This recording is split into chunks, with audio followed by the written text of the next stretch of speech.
আজকে আমরা আর্টবোর্ড নিয়ে আলোচনা করব। এটা খুবই গুরুত্বপূর্ণ একটা টুল।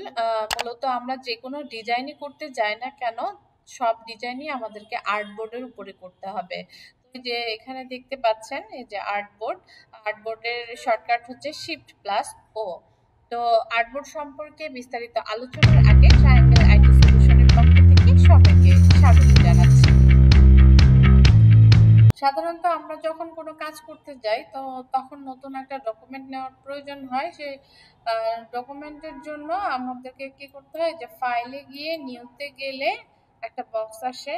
তো আমরা যদি প্রিন্টিং রিলেটেড কোনো কাজ করি তাহলে যে প্রিন্টটাকে সিলেক্ট করলে এখানে যে নাম লিখতে হবে, ফাইল নেম, দেন আমরা এখানে মেজারমেন্টটা দিয়ে দিব যে ইঞ্চি।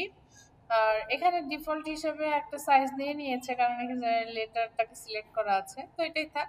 দেন আমরা ক্রিয়েট, এই তো নতুন একটা ফাইল চলে এসেছে।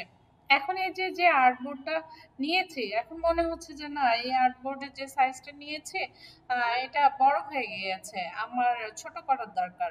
দেন আমরা কি করব, এই যে টুলবারে গিয়ে জাস্ট এই যে আর্টবোর্ডে ক্লিক করলেই এই আর্টবোর্ডটা কিন্তু সিলেক্ট হয়ে যাবে। এখন আমরা যদি জাস্ট নিচে টেনে দেই তাহলে কিন্তু এখান থেকে আমরা ছোট করতে পারছি। এই পাশ থেকে আমরা এভাবে টেনে ছোট করতে পারবো, নিচ থেকেও টেনে ছোট করতে পারবো। আমরা যেরকম সাইজ দরকার আমরা ওইভাবে মডিফাই করতে পারবো।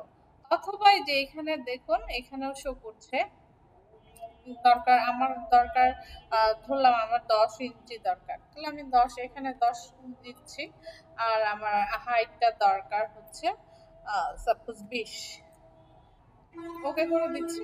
দেখুন আমার প্রয়োজন মতো সাইজটা কিন্তু হয়ে গিয়েছে। এখন আমার মনে হচ্ছে যে আমার আরেকটা পাশাপাশি আরেকটা আর্টবোর্ড দরকার। দেন আমরা আরেকটা আর্টবোর্ড কপি করব। তো জাস্ট এটাকে সিলেক্ট করে আমরা যদি অল্টার প্রেস করি, মাউসের লেফট বাটনে ক্লিক করলে যে কপি, দেখুন এই যে কার্সরটা চেঞ্জ হয়ে গেছে। এখন জাস্ট টেনে ধরে নিয়ে সেখানে বসিয়ে দিলাম, এই যে কপি হয়ে গেছে। আমরা আরেকটা কপি করি, এই যে কপি হয়ে গেছে। আবার এটাকে যদি আমরা ইচ্ছা মতো এখান থেকে ছোট করি, এই যে ছোট হয়ে গেছে। আচ্ছা, তাছাড়া আর্টবোর্ড ক্লিক অবস্থায় যদি আমরা যে এইখানে যাই, দেখুন এই যে আর্টবোর্ড অপশন আছে, এখানে যদি আমরা ক্লিক করি দেন একটা বক্স আসবে। এখানে যে ফাইলে গেলেও আমরা যেরকম বক্স পাই, এখানেও ঠিক সেরকম একটা বক্স এসেছে। এখানে কাস্টম, আচ্ছা এটাই থাকুক। কাস্টম ছাড়া আরো অন্যান্য সাইজ আছে, লেটার, লিগেল, A4, A3, আচ্ছা কাস্টমে থাক।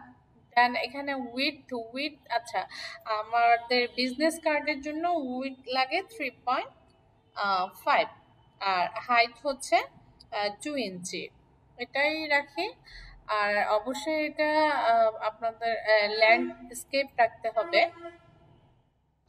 মানে এগুলো যা আছে তাই থাকুক। দেন ওকে করে দিচ্ছি।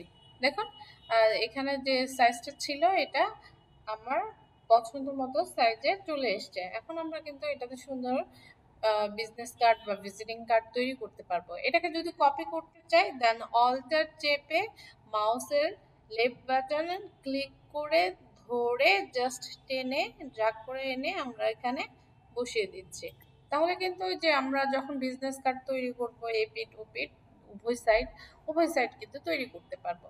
আচ্ছা, আবার যদি মনে হয় না আমি এই আর্টবোর্ডটা রাখবো না, আমি এটা ডিলিট করে দিব, দেন আর্টবোর্ড এই যে এইখানে সিলেক্ট থাকা অবস্থায়, এই যে এটা বোঝা যাচ্ছে এটা সিলেক্ট অবস্থায় আছে।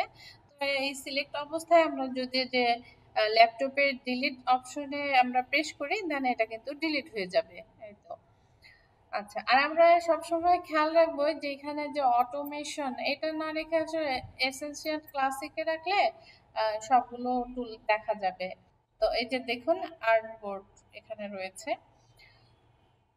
তো এইভাবে কিন্তু আমরা আমাদের ইচ্ছে মতো সাইজ মতো আমরা আর্টবোর্ড নিতে পারবো। তো একটা ফাইলে আমরা অনেকগুলো আর্টবোর্ড নিয়ে কাজ করতে পারবো।